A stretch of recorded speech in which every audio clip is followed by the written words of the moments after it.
We met when we were what, eighth grade or seventh grade? Eighth grade. Eighth grade. Yeah. So we've been friends for a long time.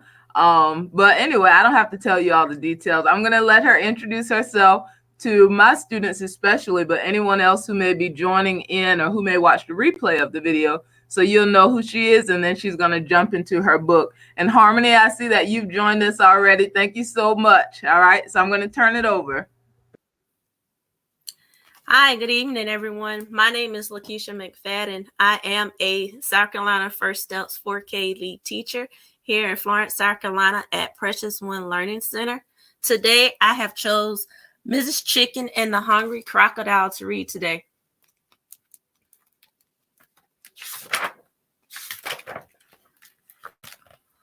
One morning, Miss Chicken took her bath in a puddle. Cluck, cluck, she said proudly. What a pretty chicken. I am big, bright eyes, short, smooth beak, but I can't see my wings. This puddle is too small.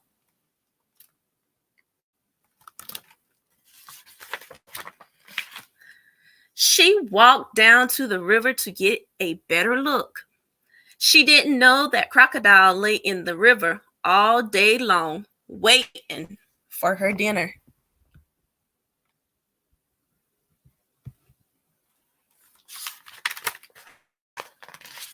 Mrs. Chicken leaned over the water. She said, I still can't see my wings. I see scaly green legs and a long mouth with sharp teeth. But where is my beak? Crocodile lay very still and waited. Yum, yum, she thought. That's my dinner.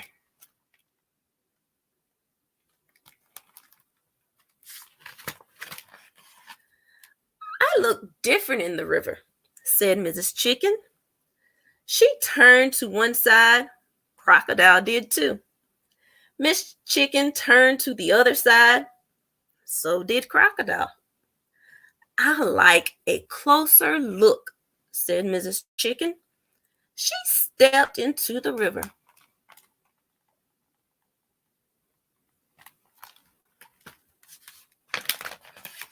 Snap! Crocodile grabbed Mrs. Chicken's foot in her mouth. Bark! Said Mrs. Chicken. Let go!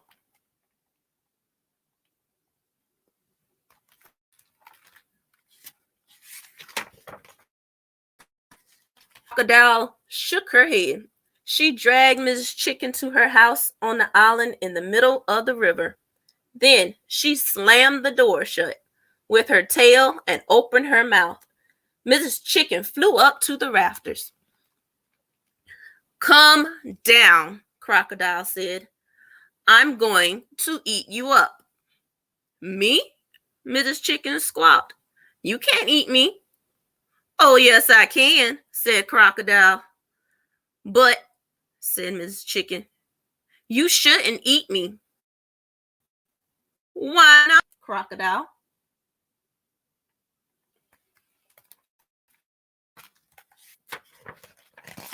Because, said Mrs. Chicken, I'm your sister.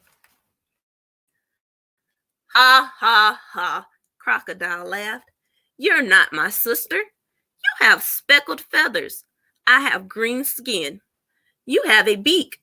I have a mouth with sharp teeth. And these teeth are going to eat you up. No, said Mrs. Chicken. We look different, but we're sisters. I'll prove it. Just give me time.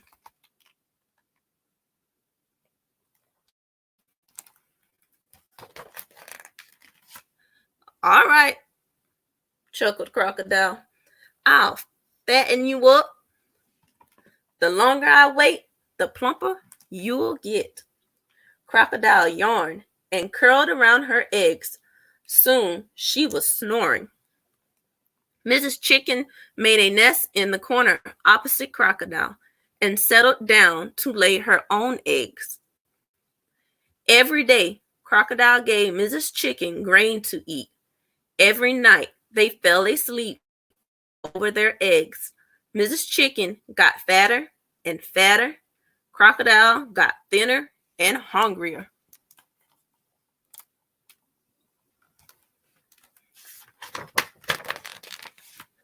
One evening, Crocodile said, "This is your last meal.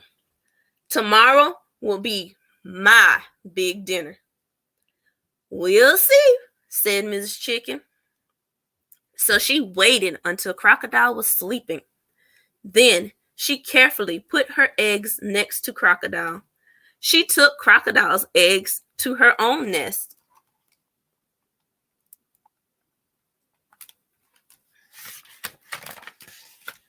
Just before dawn, Crocodile felt something move beside her.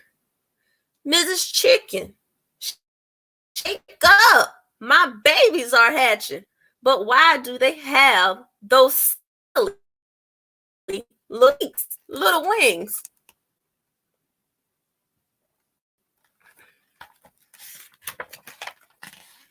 "My eggs are hatching too," said Mrs. Chicken. "Look!" She stepped off her nest. "Oh," said Crocodile, "what babies you have! What gorgeous green skin! What lovely long mouths! What darlings! They look like me."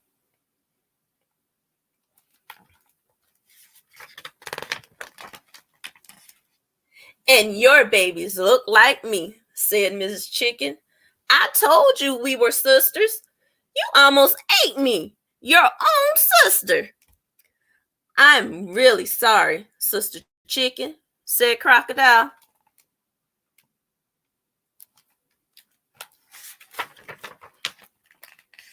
"I have an idea," said Mrs. Chicken. "Since you like can have them, I'll take your funny looking babies instead." "Also," said Crocodile, "don't mention it, Chicken." So they switched babies.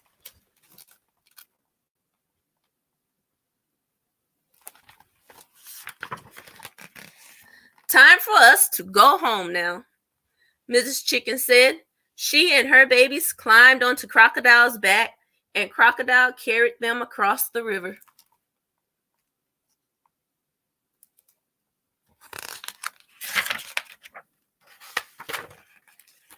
"Bye-bye, sister," Crocodile said. Mrs. Chicken waved her wing and hurried her chicks up the riverbank. "See you soon," called Crocodile. "No, you won't," called Mrs. Chicken as she disappeared through the trees. "Come along, children. Cluck, cluck."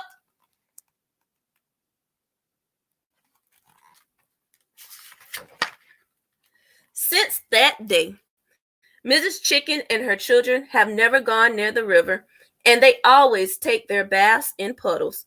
"Big enough for us," Miss Chicken tells her children, "and much too small for crocodiles." The end. There I am. Good story. That was interesting. So, guys who are listening, when the chicken and the croc, so how did the chicken convince the crocodile that they were sisters? That was pretty clever. It reminds me of like the Nancy the Spider stories. That was Right. interesting. And there's another one, the little rabbit, not Peter Rabbit, but there's some Um, rabbit. That's some clever rabbit who does the same kind of thing. But good stories, and I see that our numbers are up tonight. So I'm thinking, you probably have some of your students on, Miss McFadden. Do you want to greet them? Awesome. Hi, guys. Hope you enjoy the story. And thank you so much for joining. I see Julian made it in. I see Jahaziel, you made it in. And Harmony, you were in earlier. Thank you guys so much for joining in for tonight's story time. As has been the trend, we've had some really good ones. Let's see what Harmony said. Oh, let's see, Julian. The chicken switched the egg. Yep. she put the eggs where the crocodile. Yeah, so she tricked her by making her think that the Crocs babies came out looking like chickens and the chicken babies came out looking like Crocs when all along it was like a prank. What an appropriate book for April Fool's Day. The kids asked me earlier, they were like, when we did our Zoom call this morning, they were like, everyone must have forgotten that it's April Fool's. I'm like, well, I guess there's not really so much we can do, but definitely an appropriate book for today. So thank you so much, Keisha, for coming on, Mrs. McFadden. Thank you for coming on and reading that book with us. And thank you, all of the students, my students and Mrs. McFadden students, for joining. I hope you all enjoyed that. We'll be back tomorrow at 2:30 for another episode of Miss Glen and Friends Read On. So you guys enjoy your night. Have a good night, everybody. Good night.